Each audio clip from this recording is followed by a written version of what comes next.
کله چې عیسی په لاره تېرېده نو یو سړی ولیده چې د پیدایښت نه ړوند و. شاګردانو یې ترې پوښتنه وکړه: استاده ګناه چا کړې ده، دې سړي یا د مور او پلار چې هغه ړوند پیدا شوی دی؟ عیسی ځواب ورکړ: نه دې سړي او نه یې مور او پلار ګناه کړې ده، بلکې هغه د دې دپاره ړوند پیدا شو چې د هغه په وجود کې د خدای کار ولیدل شي. تر هغې پورې چې لا ورځ ده باید هغه کارونه سرته ورسوو چې د هغه چا لخوا موږ ته سپارل شوي دي چې زه یې رالیږلی یم. کله چې شپه شي نو هیڅوک کار نشي کولی، تر څو پورې چې په دې نړۍ کې یم د نړۍ دپاره رڼا یم.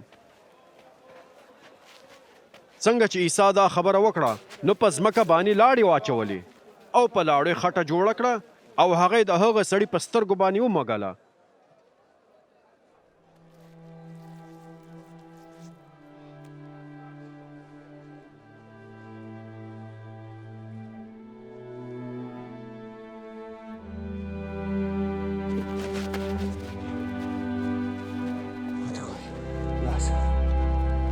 او ورته ویل: لاړ شه او د سلوام په حوض کې خپلې سترګې ووینځه.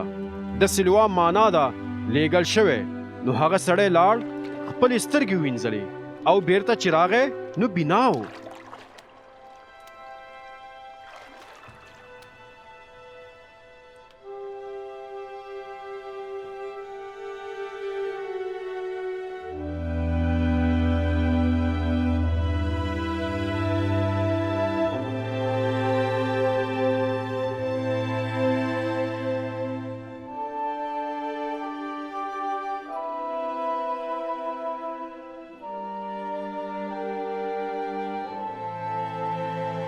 د هغه ګاونډیانو او هغو خلکو چې د پخوانۍ هغه پیژنده چې خیرات به یې غوښته وویل: آیا دا هماغه ړوند سوالګر سړی نه دی چې ناز به او خیرات به یې غوښته؟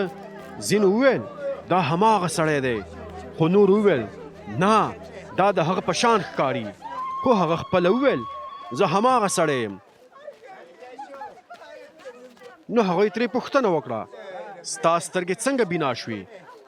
هغه ځواب ورکړ: هغه سړی چې عیسی نومېده لږه خټه جوړه کړه او زما په سترګو باندې ومږله او راته ویل چې د سلوام حوض ته لاړ شه او هلته یې ووینځه.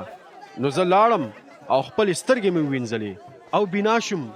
هغوی پوښتنه وکړه: هغه چیرته دی؟ هغه ځواب ورکړ: زه نه پوهېږم.